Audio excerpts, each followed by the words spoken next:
അതേ, ഇവിടെ ജർമ്മനിയിൽ എൻ്റെ മോളുടെ വീടിൻ്റെ അടുത്ത് നല്ലൊരു മരമുണ്ട്. അതിൽ നിറയെ കായാണ് കേട്ടോ.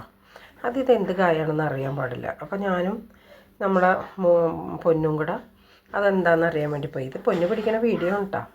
അപ്പോൾ അവിടെ ഒരു ചെറിയ കൊമ്പ് ചാഞ്ഞ് നിൽക്കണ്ടായിരുന്നേ. അപ്പോൾ അതിൽ നമ്മൾ ആ കായ പറിക്കാമെന്ന് വിചാരിച്ചു. പക്ഷേ ആ കായയിൽ ചെറിയ ചെറിയ മുള്ളുകളുണ്ട് കേട്ടോ. അപ്പോൾ ഇതെന്തെന്നാണെന്ന് അറിയാൻ വേണ്ടിയിട്ടായിരുന്നേ. അപ്പോൾ നമ്മളത് പറിച്ച് വീട്ടിൽ കൊണ്ടുവന്നു. അപ്പം ഞാനും പൊന്നും കൂടെ അന്ന് അത് കട്ട് ചെയ്യാമെന്ന് വിചാരിച്ചിട്ട് എടുത്തു. അപ്പോൾ നമ്മളത് കട്ട് ചെയ്യാൻ പോവാണ് കേട്ടോ. അതിൽ ചെറിയ മുള്ളുകളുണ്ട്. അപ്പോൾ ഞാൻ ഇടയ്ക്ക് പറയുവാണ്, വീഡിയോ ഇഷ്ടപ്പെട്ടാൽ കമൻറ്റ്, ലൈക്ക്, ചാനൽ സബ്സ്ക്രൈബ് ചെയ്യാൻ മറക്കരുത്. അപ്പോൾ നമ്മളത് കട്ട് ചെയ്യട്ടെ. ചെറിയ മുള്ളുണ്ട് കേട്ടോ, കുഞ്ഞു കുഞ്ഞു മുള്ളാണ്. അപ്പോൾ ഏതായാലും ഒന്ന് കട്ട് ചെയ്ത് നോക്കാം നമുക്ക്. അത് നന്നായി കട്ട് ചെയ്തു.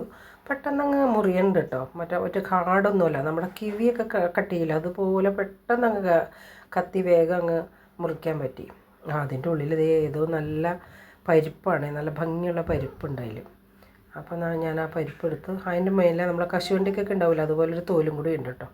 അപ്പോൾ ആ തോലും കൂടി കളഞ്ഞെടുത്തു.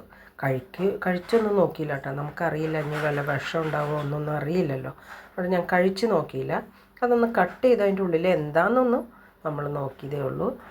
കഴിച്ചോ അത് ടേസ്റ്റ് ഒന്നും ചെയ്ത് നോക്കിയില്ല. പേടിയാണ്, കാരണം നമ്മൾക്ക് അറിയില്ലാത്തൊരു സാധനമാണ്. അപ്പോൾ നമ്മളങ്ങനെ കഴിക്കണ്ട. അപ്പോൾ അതുകൊണ്ട് കഴിച്ചില്ല. അപ്പോൾ ഞാനിതിങ്ങനെ കട്ട് ചെയ്തു.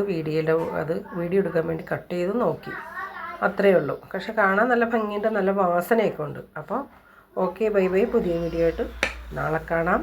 അപ്പോൾ ഞാൻ ഈ വീഡിയോ പിടിച്ച സമയത്ത് ഇതിൻ്റെ 2-3 കായും കൂടെ പറിക്കണമെന്നുണ്ടായിരുന്നു. അത് പറിച്ച് ഞങ്ങൾ, പക്ഷെ അത് കൊണ്ടുവന്നില്ല. Okay, by.